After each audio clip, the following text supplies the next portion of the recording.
കർത്താവിൻ്റെ അതിപരിശുദ്ധ നാമം വാഴ്ത്തപ്പെടുമാറാകട്ടെ. അനുഗ്രഹിക്കപ്പെട്ടതായിരിക്കുന്ന നല്ല പ്രഭാതത്തിനായി നന്ദിയോടെ സ്തോത്രം. പ്രഭാതത്തിൽ നമുക്ക് ഉണരുവാനും ദൈവസന്നിധിയിൽ ആയിരിക്കാനും ദൈവം നൽകിയ നല്ല സാവകാശത്തിനായി നന്ദിയോടെ സ്തോത്രം. കഴിഞ്ഞ രാത്രിയിൽ ഉറങ്ങാൻ കിടന്നവർ പലരും ഉണരാതെ ഈ ലോകത്ത് നിന്ന് മാറ്റപ്പെടുമ്പോൾ ദൈവം എത്ര സുരക്ഷിതമായി ദൈവം നമ്മെ പരിപാലിച്ചു നടത്തി.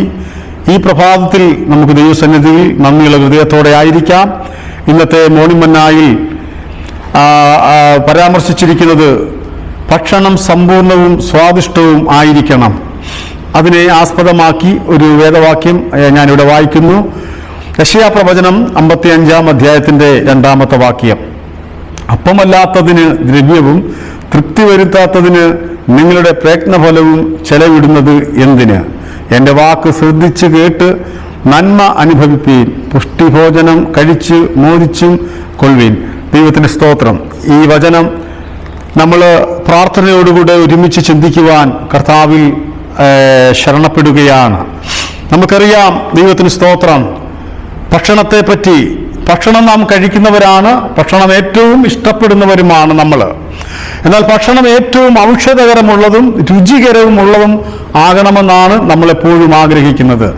ഇന്ന് ഈ ലോകത്തിൽ ഒരു നേരത്തെ ഭക്ഷണത്തിന് വേണ്ടി ജനം വളരെയധികം വലയുകയും പട്ടിണി കിടക്കുകയും അതുപോലെ പട്ടിണി മരണങ്ങളൊക്കെ പല സ്ഥലങ്ങളിലും പല രാജ്യങ്ങളിലും സംഭവിച്ചു കൊണ്ടിരിക്കുന്ന ഒരു കാലയളവാണ്. എങ്കിലും ഈ ഭക്ഷണം നമ്മുടെ ജീവിതത്തിൽ ഒരു അനുഗ്രഹമാണെങ്കിൽ തന്നെയും മറിച്ച് വലിയ ദോഷം ചെയ്യുന്നതാണ്. ഒരു ഭക്ഷണക്രമം എന്ന് പറയുന്നത് മനുഷ്യന്റെ ജീവിതത്തിൽ അത് അത്യന്താപേക്ഷിതമാണ്. ദൈവത്തിന് സ്തോത്രം. എന്നാൽ യെശയ്യാ പ്രവാചകൻ പറയുന്നു, തൃപ്തിയല്ലാത്ത ആഹാരം നാം ഒരിക്കലും കഴിക്കുവാൻ പാടില്ല. എങ്കിൽ നിങ്ങൾ എന്താണ് ചെയ്യേണ്ടത്? ദൈവത്തിന്റെ വചനത്തിൽ നാം ഉൽപ്പത്തി തൊട്ട് ഇങ്ങോട്ട് പഠിക്കുമ്പോൾ, ഉൽപ്പത്തി പുസ്തകം നമ്മുടെ ആദി പിതാക്കന്മാരായിരിക്കുന്ന ആദാമും ഹവ്വായും അവർ ഭക്ഷിച്ചുകൊണ്ടിരുന്ന നമുക്കറിയാം ഏദൻ തോട്ടത്തിലുള്ളതായിരിക്കുന്ന കായ്കനികളാണ്, ഫലവർഗ്ഗങ്ങളാണ് അവർ കഴിച്ചുകൊണ്ടിരുന്നത്.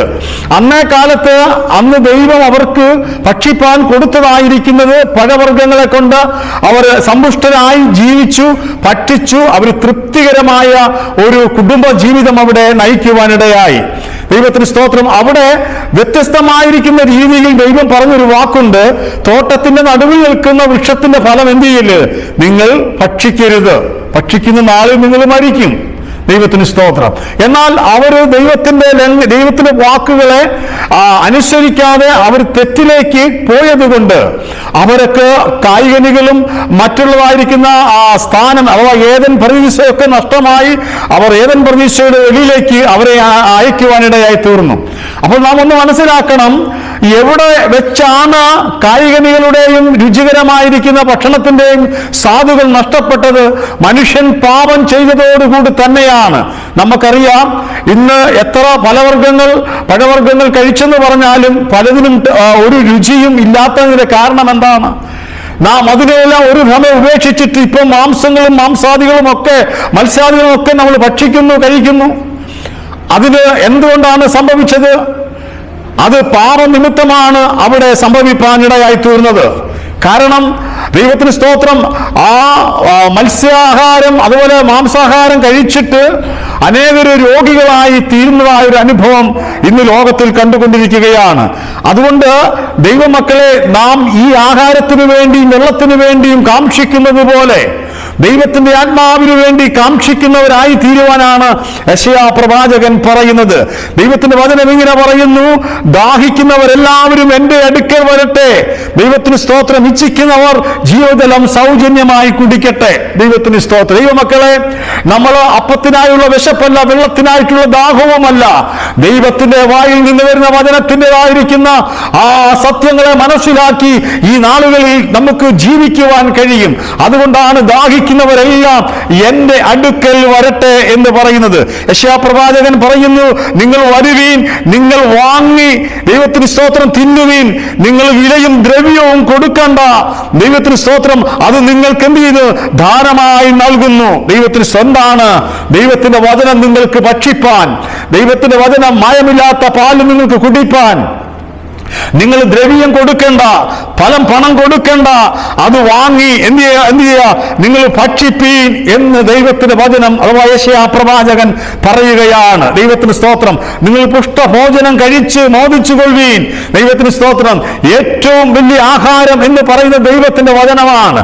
അതുകൊണ്ടാണ് കർത്താവായ യേശുക്രിസ്തു പറയുന്നത്, ഞാൻ ലോകത്തിന്റെ വെളിച്ചവും ഞാൻ ജീവന്റെ അപ്പവുമാകുന്നു, എന്നെ ഭക്ഷിക്കുന്നവൻ എൻ മൂലം ജീവിക്കും. ദൈവത്തിന് സ്തോത്രം. ആയതുകൊണ്ട് ദൈവത്തിന് സ്തോത്രം. വലിയ വിലയൊന്നും കൊടുക്കണ്ട, ദ്രവ്യമൊന്നും കൊടുക്കണ്ട, നിന്റെ സമ്പാദ്യമൊന്നും കൊടുക്കണ്ട. ദൈവത്തിന് സ്തോത്രം. ദാനമായി നിങ്ങൾ വാങ്ങിച്ചു ഭക്ഷിച്ചു കൊള്ളുക. എന്റെ വാക്ക് ദൈവത്തിന് സ്തോത്രം അത് അനുസരിച്ച് ദൈവത്തിന് സ്തോത്രം നന്മ അനുഭവിപ്പീൻ എന്നാണ് പറഞ്ഞിരിക്കുന്നത്. യെശയ്യാ പ്രവാചകൻ എന്താണ് പറഞ്ഞിരിക്കുന്നത്? എന്റെ വാക്ക് ശ്രദ്ധിച്ച് കേട്ട് അനുസരിച്ച് നന്മ അനുഭവിപ്പീൻ. ദൈവത്തിന് സ്തോത്രം. അപ്പൊ നന്മ എവിടുന്ന് വരുന്നു? അനുഗ്രഹം എവിടെ നിന്ന് വരുന്നു? ദൈവവചനത്തിൽ നിന്ന് വരുന്നു.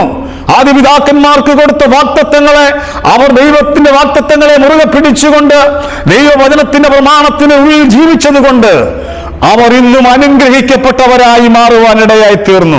അതുകൊണ്ട് ഇന്നത്തെ തലമുറകളോട് യെശയ്യാ പ്രവാചകൻ പ്രവാചനത്തിൽ കൂടെ വിളിച്ചു പറയുന്നത്, നിങ്ങൾ വില കൊടുക്കേണ്ട, ദ്രവ്യം കൊടുക്കേണ്ട, വാങ്ങി ഭക്ഷിപ്പീൻ എന്ന് പറയുന്നു. അതുകൊണ്ടാണ് ദൈവത്തിന്റെ വചനം ഇങ്ങനെ പറയുന്നത്. എന്താണ്? നിങ്ങൾ അധ്വാനിക്കുന്നത് എന്റെ വാക്ക് ശ്രദ്ധിച്ച് അനുസരിച്ച് കൊള്ളുവീൻ, നന്മ അനുഭവിപ്പീൻ. ദൈവത്തിന് സ്തോത്രം.